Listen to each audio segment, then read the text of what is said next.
નમસ્કાર, GK end current અફેર્સમાં આપનું હાર્દિક સ્વાગત છે। જો મિત્રો તમારી પાસે કોઈ ટુ વ્હીલર વાહન હોય કે ફોર વ્હીલર વાહન હોય કે કોઈ પણ પ્રકારનું વાહન હોય કે જેની અંદર નંબર પ્લેટ હોય તો તમારે હવે થઈ જવું પડશે સાવધાન।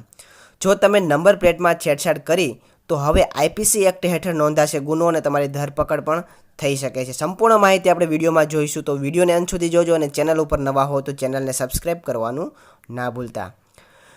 પાસા એક્ટની જોગવાઈઓમાં પરિવર્તન, ગુંડા એક્ટનું અમલીકરણ બાદ હવે સરકાર મોટર વ્હીકલ એક્ટની અંદર પણ સુધારણા કરી ફોજદારી ગુનામાં સમાવેશ કરાશે। વાહન ચાલકોએ જો હવે પોતાના વાહનની નંબર પ્લેટ વાળેલી હશે કે તેમાં કોઈ છેડા કરેલા હશે તો ચેતી જશો, કેમ કે હવે પોલીસ વાહન ચાલક વિરુદ્ધ ગુનો પણ નોંધાઈ શકે છે અને આ ગુનો આઈપીસીની સેક્શનો મુજબ નોંધાશે અને ધરપકડ પણ થઈ જશે। દિવસે ને દિવસે શહેરની વસ્તી વધી રહી છે અને આ સાથે જ શહેરમાં ટ્રાફિકની સમસ્યામાં પણ વધારો થતો જોવા મળી રહ્યો છે, ત્યારે વાહન ચાલકો પણ જાણે કે અજાણે કાયદાને ઘોડીને પી ગયા હોય તેમ બેફામપણે ટ્રાફિકના નિયમોનો ભંગ કરી રહ્યા છે। વાહન ચાલકોને નિયમનું ભાન કરાવવા માટે હવે ટ્રાફિક પોલીસે લાલ આંખ કરી છે। ઈ મેમોથી બચવા માટે વાહન ચાલકો નંબર પ્લેટ સાથે છેડછાડ કરે છે, જેથી હવે પોલીસ વાહન ચાલકોને કાયદાનું ભાન કરાવશે। વાહનના નંબર પ્લેટ સાથે છેડછાડ કરનાર વાહન ચાલક વિરુદ્ધ હવે ફોજદારી ગુનો નોંધાશે અને બિનજામીન પાત્ર ગુનો નોંધાય તેવી કાર્યવાહીને લઈને ટ્રાફિક પોલીસ એક્શનમાં આવી ગઈ છે। મતલબ કે ગુનો નોંધાણો હોય પછી તમને જામીન મળી જતા હોય છે, તો પરંતુ હવેથી પોલીસ પણ એવી એક્શનમાં છે કે બિનજામીન પાત્ર ગુનો નોંધાય એટલે કે કોઈપણ પ્રકારની જામીન પછી મળે નહીં। કાયદો અને વ્યવસ્થા કડક કરવાના ઈરાદા સાથે હવે સરકાર અને પોલીસ વિભાગ મેદાને ઉતરી ગઈ છે। તેનું એક જ માત્ર કારણ એ છે કે નાગરિકોમાં હજી પણ કાયદાનું ભાન નથી, જેથી સરકાર દ્વારા દિવસે ને દિવસે કાયદો અને વ્યવસ્થા કડક બને તેની સાથે સાથે સુદૃઢ બનાવવાની કવાયત હાથ ધરવામાં આવી છે। આરટીઓની જે નંબર પ્લેટ હોય છે લગાવવાની સાથે જો તેમાં છેડછાડ કરતા વાહન ચાલકો સરકાર સાથે છેતરપિંડી કરી રહ્યા હોવાના ગુનો નોંધાશે। આ ઉપરાંત ઈ મેમોને પોલીસ વધુ સક્રિય કરી રહ્યું છે, જેથી લોકડાઉન બાદ વાહન ચાલકોએ હેલ્મેટ પહેરવાનું બંધ કરી દીધું હતું, જેથી ઈ મેમો દ્વારા હવે હેલ્મેટના પણ દંડ મળશે।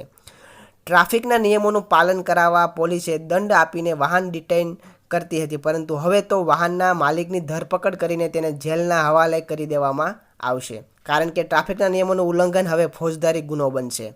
તો મિત્રો આપણે સમરાઇઝ જોઈએ કે નંબર પ્લેટ પર ટેમ્પરિંગ પડશે ભારે, એટલે તમે જો નંબર પ્લેટમાં આ પ્રકારની કોઈ છેડછાડ કરશો તો તમારા ઉપર ગુનો નોંધાશે, જેમાં વાહન માલિક વિરુદ્ધ નોંધાઈ શકે છે ગુનો। નંબર પ્લેટમાં છેડછાડ કરી તો આઈપીસી એક્ટ હેઠળ ગુનો નોંધાશે। નંબર પ્લેટ વાળેલી રાખો તો પણ દંડની સાથે ગુનો નોંધાશે। આરટીઓ માન્ય નંબર પ્લેટ જ વાહનમાં રાખવાનો આગ્રહ રાખો। નંબર પ્લેટ ઉપર કાદવ કે બીજું કશું ચોંટાડ્યું હશે તો પણ થશે ફરિયાદ, અને બિનજામીન પાત્ર ગુનો નોંધાય તેવી કાર્યવાહીને લઈને ટ્રાફિક પોલીસ છે એક્શનમાં।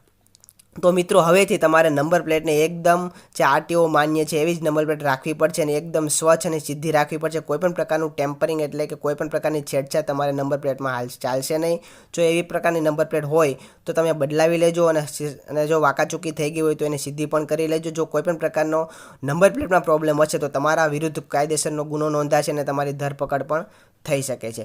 તો મિત્રો વિડીયો પસંદ આવ્યો હોય તો વિડીયોને લાઇક કરજો અને આ માહિતીને ગુજરાતના દરેક નાગરિક સુધી પહોંચાડી દેવાની છે, એટલે કે આપણો કોઈ પણ ભાઈ બહેન હોય કે જે બાઇક લઈને જતા હોય તો કોઈપણ પ્રકારનું વાહન હોય અને આવી નંબર પ્લેટમાં ફેરફાર હોય તો ઝડપથી તેમાં સુધારા વધારા કરી લે, વ્યવસ્થિત નંબર પ્લેટ કરી લે, જેથી કરીને આ પ્રકારની કોઈપણ પ્રકારનો મેમો અથવા એની સરકાર દ્વારા એના ઉપર કોઈપણ પ્રકારની કાર્યવાહી ના થાય, એટલા માટે બધા લોકો સચેત થઈ જાય। એટલા માટે વિડીયોને તમારા જેટલા પણ વોટ્સઅપ ગ્રુપ હોય, ફેસબુક ગ્રુપ હોય એમાં શેર કરી દેજો અને આવી જ નવી માહિતી જોવા માટે આપણી channel GK end current affairs સાથે જોડાઈ રહીજો। તો મળીશું મિત્રો નવા વિડીયોમાં, ત્યાં સુધી રજા આપો। જય હિન્દ, જય